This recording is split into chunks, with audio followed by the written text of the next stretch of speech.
that remote access enabled.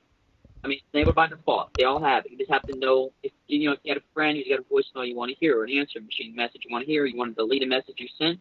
You just got to find the model name and number, which you may know from your friend, and then you need to take it and find how to remotely access it. Normally, default passwords 1234410000. Some are just one digit.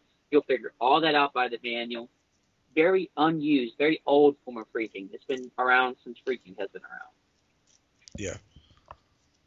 Um, Also, I don't think we actually covered it. How to actually get into the voicemail.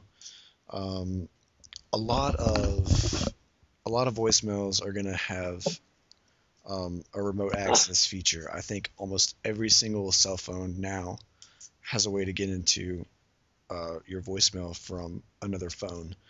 And so to do that, I'm just gonna say the two most common ones, which are AT&T and T and Verizon. So to get into AT&T, you wait for the voicemail to come up. Uh, this can be problematic sometimes because maybe you're calling someone and they immediately answer. That's when you know, like when you go and you call someone and you're gonna maybe hack their voicemail, go into it expecting them to answer the phone. Um, they're go in with like the assumption that they're going to be there, they're going to answer the phone. You need to you know get information from them. But to actually get into the phone, you wait for you can use telemarketers. You can pretend to be a telemarketer, I guess. But some rules about that: don't call after 9. That's a big thing because then some people, the people that actually know the rule, um, they'll actually probably end up trying to sue you. Just throwing that out there. If they find you, of course. But yeah, so to actually get into the voicemail, you for AT&T, you wait for the voicemail message and you press star. Then it should bring you to the familiar voice prompt or voicemail prompt that says, please enter your password. And then from there, you try the basic passwords, and then um, yeah, you'll try a lot of different stuff. Just well, I guess we'll end up listing it in the blog, but yeah. And for Verizon, you want to press the pound key um, when the voicemail sounds, and that should take you to the voicemail box.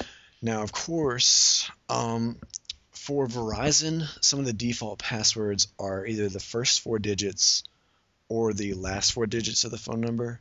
As for AT&T, I do not know because I do not have a phone with AT&T. I personally use Verizon. Um, so yeah, that's basically the knowledge that we have on this type of attack. Anything else to add? Yes, actually. I use AT&T. The default passwords, like I said previously, is a tough one because as soon as you access your AT&T voicemail for the first time, and not all the time, almost all the time though, it will prompt you to make a custom password.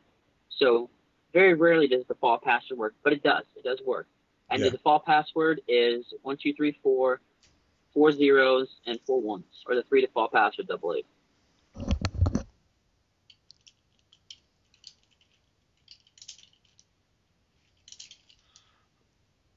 And so one thing that I wanted to mention, maybe some people are thinking, what am I going to do from hacking a voicemail? I mean, sure, it's a cool party trick, I guess.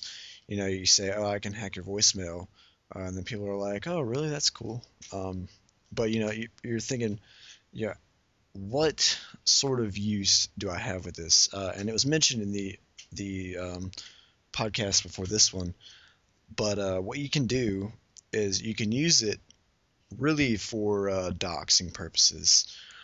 If you're into doxing, of course, if you're like me and you want to get information on companies, of course, you hack some audit system, like we mentioned, and some big businessman is going to have a crap ton of voicemails in his voicemail box, maybe unheard, or yeah, unheard, I guess would be the word for it.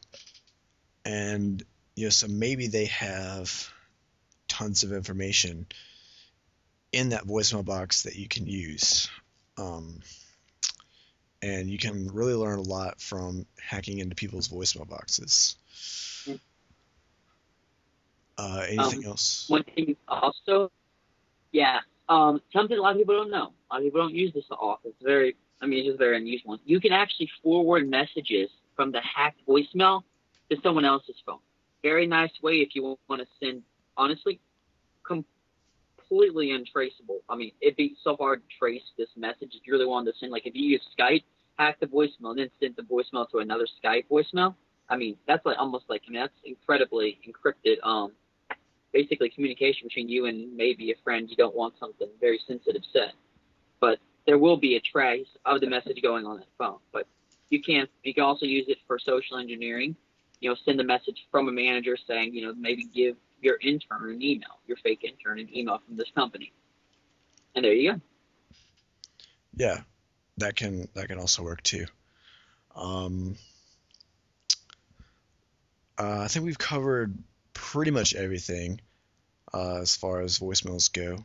We talked about hacking voicemails, audits, and personal, and we've also mentioned some cool practical uses that you can use, or reasons to hack into a voicemail.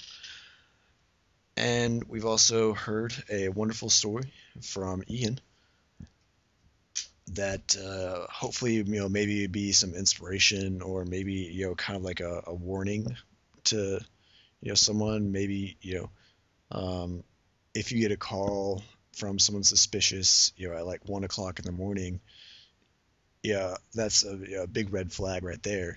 That's so it's probably someone not legitimate trying to get into your system.